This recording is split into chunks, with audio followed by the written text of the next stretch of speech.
అందరికీ శుభాభినందనలు.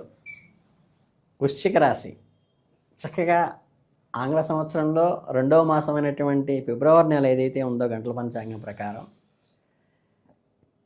ఈ ఫిబ్రవరి మాసంలో రాశి ఫలితాలు చూద్దాం. ఈ వృశ్చిక రాశి వాళ్ళకి అంటే ఏంటంటే మనకి విశాఖలో చివరి పాదమైన 4వ పాదము, అనురాధ నక్షత్రంలో 4 పాదాలు, అట్లాగే జ్యేష్ఠ నక్షత్రంలో 4 పాదాల్లో జన్మించిన వాళ్ళందరూ కూడా వృశ్చిక రాశి కిందకు వస్తారు.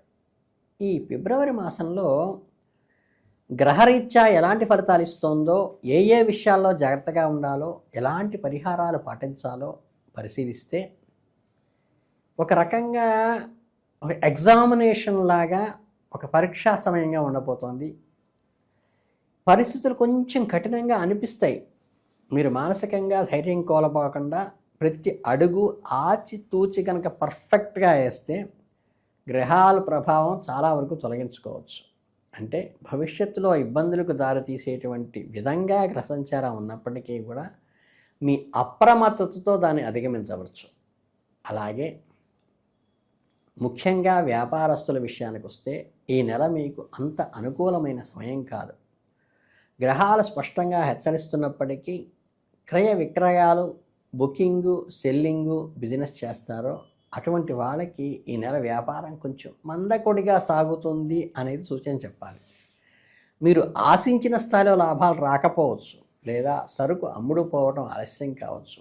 ఈ సమయంలో మీరు కొత్తగా సాహసోపేతమైన నిర్ణయాలు తీసుకోవడం ఏమాత్రమూ మంచిది కాదు. ధైర్యం చేసి పెట్టుబడి పెడతాం, అదే వస్తుందిలే అని మొండిగా వెళితే ఇబ్బంది పడే అవకాశం ఉన్నది. కనుక వ్యాపారస్తులు పెట్టుబడి పెట్టే ముందు జాగ్రత్తగా ఆచితూచి వేయండి. స్టాక్ మార్కెట్లో అస్సలు పెట్టుబడి పెట్టకపోవటమే మంచి. రిస్క్ తీసుకుని చేసే ఏ పనైనా సరే ఈ నెలలో బెడిసి కొట్టే ప్రమాదం ఉంది. కాబట్టి మార్కెట్ ఒడిదిడుకులు మీకు అర్థం కాకపోవచ్చు. కాబట్టి మీ అంచనాల కింద ఏదైతే రాబోతున్నాయో సూచనలు వాటిని ఆచితూచి, అంటే కొంచెం బ్యాలెన్స్డ్గా ముందుకు అడిగేయాలని అవసరం ఉంది. అలాగే దూర ప్రయాణాలు పడే అవకాశం ఉంది. అనవసరమైన టూర్లు, విహారయాత్రలు చేసుకుంటారు. దానివల్ల టైం వృధా అవుతుంది, శ్రమ వృధా అవుతుంది. అంతేకాక చిన్న చిన్న అనారోగ్య సమస్యలకు కూడా దారితీసే అవకాశం ఉన్నది. వీలైతే ప్రయాణాలు వాయిదా వేసుకోండి. వృశ్చిక రాశి వారికి అంతా ప్రతికూలంగానే ఉందా అన్న ఆలోచనలోకి రావద్దు. సానుకూల అంశాలు కూడా ఉన్నాయి. ముఖ్యంగా సామాన్య పనుల్లో మీకు లాభాలు ఉంటాయి. మీరు రోజువారీగా చేసుకునే రొటీన్ వర్కుల్లో, ఆఫీసులో చేసే రెగ్యులర్ డ్యూటీలో అద్భుతమైనటువంటి గ్రోత్ కనిపిస్తుంది. ఇబ్బందులు ఏమి రావు. సామాన్య పనుల యందు లాభాలు వాటిల్లుతాయి అని చెప్పవచ్చు. అలాగే కొత్త వాటిలో పర్వాలేదు అని చెప్పవచ్చు. ఇక్కడ మీకు ఒక ఆశాకిరణ ఏమిటంటే యోగవంతమైన పనులు రాణిస్తాయి. అంటే దీని అర్థం ఏంటి?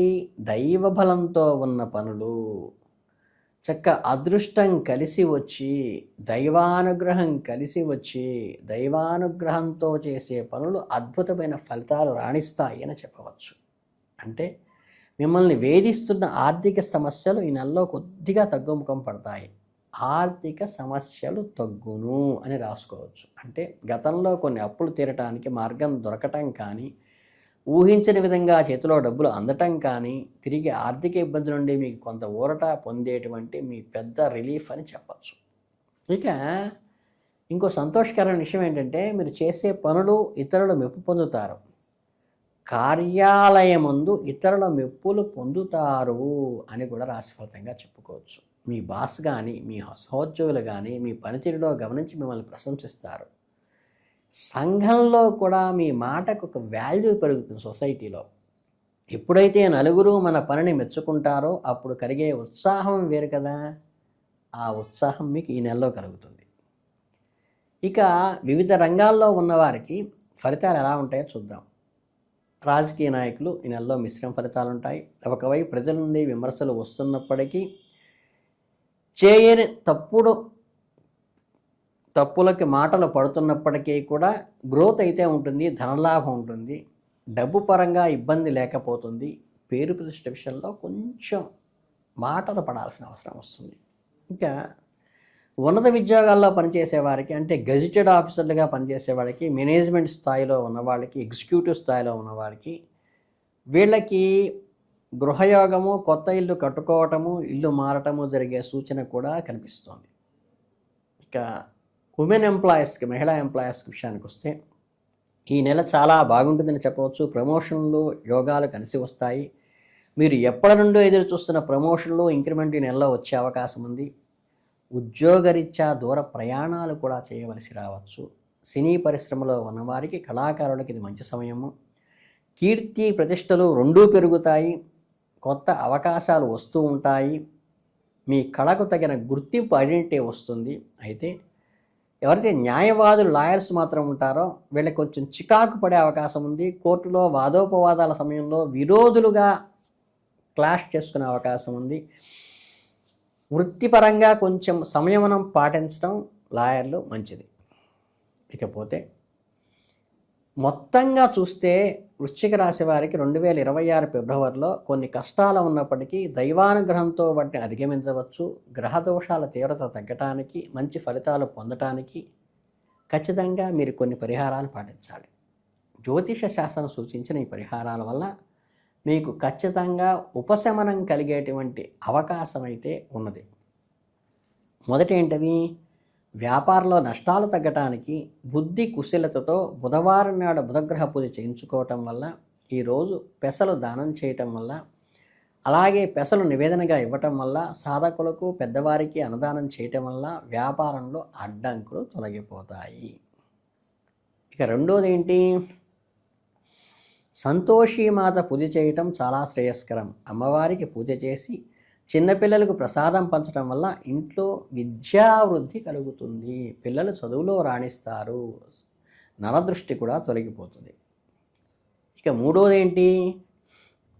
శని ప్రభావం ఈ రాశి వారిపై ఉంటుంది కాబట్టి శనీశ్వరుడు ఆరాధన చేయటం మర్చిపోవద్దు. నవగ్రహ ప్రదక్షిణ చేయటం మర్చిపోవద్దు. చక్కగా నువ్వుల లడ్డూలు చేసి కాకులకు పెట్టడం వల్ల ఏలినాటి శని ప్రభావం జరిగిపోయేటువంటి అవకాశం ఉంది. ఇక నాలుగో రెమెడీ ఏంటి తెలుసా? ఆదివారం నాడు సుబ్రహ్మణ్య స్వామిని, నాగేంద్రుని ఆరాధించడం మంచిది. పుట్టలో పాలు పోయటము, సూర్య నమస్కారం చేయటము, ఆదిత్య హృదయం పఠించడం వల్ల కూడా చాలా మేలు జరుగుతుంది. చివరిగా ఈ నెలలో వచ్చే మహాశివరాత్రి నాడు పర్వదినం రోజు శివుని భక్తి శ్రద్ధలతో రుద్రాభిషేకం చేయండి. శివాలయంలో రోజంతా గడపటం, ఉపవాసం ఉండటము, శివనామస్మరణ చేయటం వల్ల సమస్త గ్రహదోషాలు కూడా తగ్గిపోతాయి, తీవ్రత తగ్గిపోతుంది. అలాగే మిమ్మల్ని ఏమీ చేయలేని పరిస్థితి వస్తుంది. మీకు వీలు కలిగినప్పుడు దైవ దర్శనానికి వెళ్ళటము, సత్సంగాల్లో పాల్గొనటము, మంచి మాటలు వినటము మీ ప్రశాంతతకు మానసికంగా పనికొస్తుంది.